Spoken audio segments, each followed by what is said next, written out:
না, বর্তমান সময়ে অনেক কষ্ট যাচ্ছে আমাদের। যেমন মনে করেন আমরা যেই স্যালারি পাই এই দিয়ে আমাদের কোনো বাজার করা আর ওইভাবে চলা, ঘর ভাড়া দেওয়া বা এইগুলোই আমাদের পোষাইতেছে না। যার উপরে মনে করেন বর্তমানে এমন পরিস্থিতি, যে কোনো জিনিস আমি 5 টাকার নোটটা বাংলাদেশে চলেই না, বললেই চলে যায়। একমাত্র 4 নম্বর বাসেই চলে, 5 টাকা দিয়ে কিছু পাওয়া যায় না। তাহলে আমাদের দেশের টাকার কোনো মূল্যই নেই। একটা লোক, সাধারণ লোক একটা বেশি কাজ করলে 500 টাকা পায়। ওনার যে একবেলা খাওয়া হোটেলে বা একটা চা খাবে, এর মধ্যে 150 টাকা চলে যায়। 350 টাকা দিয়ে এর ফ্যামিলি চলবে। তো বাজেট তো প্রতি বছরই ঘোষণা হয়, দেখা যায় যে ওখানে আপনার অনেক কিছু দ্রব্যমূল্য অনেক কিছু বৃদ্ধি হয় অনেক, এবং বাজেটের ঘোষণা শুনলেই এক শ্রেণীর ব্যবসায়ী তারা দ্রব্যমূল্য বাড়িয়ে দেয়। তা আমরা বাজেটটা চাচ্ছি কি গরিব বান্ধব বাজেট, নিম্ন মধ্যবিত্ত বলবো না, গরিব বান্ধব বাজেট। যেমন আমি এখন লিচুকে দাম জিজ্ঞেস করলাম, লিচু বেরিয়েছে পর্যন্ত আমি লিচু কিনতে পারিনি, কেনার সামর্থ্য আমার হয়নি।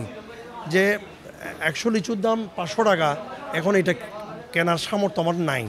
এবং বর্তমানে ডিমের যে দাম 150 টাকা ডজন, এটাও আমার কেনার এখন সামর্থ্য আমার নাই। আমি একটা বেসরকারি প্রতিষ্ঠানে চাকরি করি, কিন্তু আমার পক্ষে এটাও কেনা আমার জন্য অনেক দুরূহ হয়ে পড়েছে। বাজারে নানান জাতের বাসা ভাড়া দিয়ে, বাজার দিয়ে নানান জাতের সব দিকে মানে কি এখন কঠিন, অনেক কঠিন। আসলে বাংলাদেশের বাজেট যেগুলো হয়, দেখা যায় যে জনপ্রশাসন, তারপরে হচ্ছে সামাজিক নিরাপত্তা, অনেক কিছুর উল্লেখ করা হয় শিক্ষাবান্ধব বাজেট হিসেবে বারংবার বলা হয়।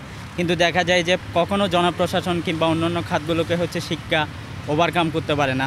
দ্রব্যমূল্যের দাম কমিয়ে দেওয়ার জন্য এবং বিদ্যুতের যে সমস্যা, প্রিপেড মিটার আসার পর থেকে মানুষ হয়রানি ডিমান্ড চার্জ এরকম মিটার রেন্ট এরকম বলে বেশি পরিমাণ মানুষ থেকে টাকা কেটে নিয়ে যাচ্ছে, যার কারণে মানুষ বেশি দুর্ভোগে।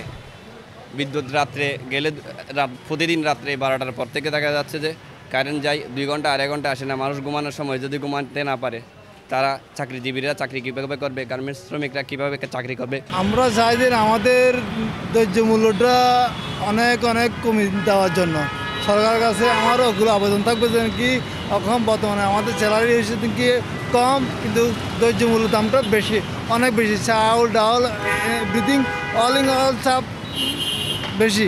আমরা অবশ্যই সাধারণ জনগণ হিসেবে দেশে সন্তোষজনক একটা বাজেট চাই, যাতে আমরা সাধারণ জনগণ যে বা যারা আছি সবাই যাতে এক অপরের সন্তুষ্ট হতে পারি, সেরকম একটা বাজেট চাই, যে বাজেটে আমরা সবাই অবশ্যই উপকৃত হব।